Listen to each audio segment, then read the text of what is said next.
জেলা ঘোষণার দাবিতে সোমবার সকাল থেকে উত্তপ্ত হয়ে ওঠে কিশোরগঞ্জের ভৈরব রেলওয়ে জংশন এলাকা। সকাল 10টার দিকে শতাধিক আন্দোলনকারী প্ল্যাটফর্মে অবস্থান নিলে রেল যোগাযোগ বন্ধ করে দেন।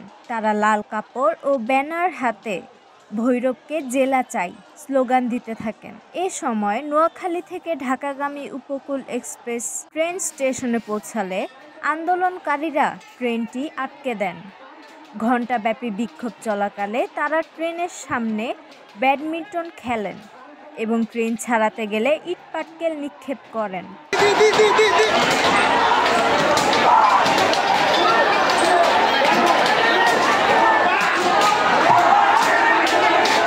এতে কয়েকজন যাত্রী আহত হন।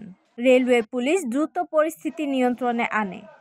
আপনারা তো দেখলেন যে একটা দাবি নিয়ে তারা গণতান্ত্রিক দেশে দাবি নিয়ে একটা আন্দোলন করছিলেন। আমরা এই স্থানীয় রাজনৈতিক নেতা এবং আমার ঊর্ধ্বতন কর্তৃপক্ষ, পুলিশ, বেঙ্গল পুলিশ, আমরা তারপরে আরএনবি সবাই মিলে সুন্দরভাবে গাড়িটা রিলিজ করতে সক্ষম হয়েছি।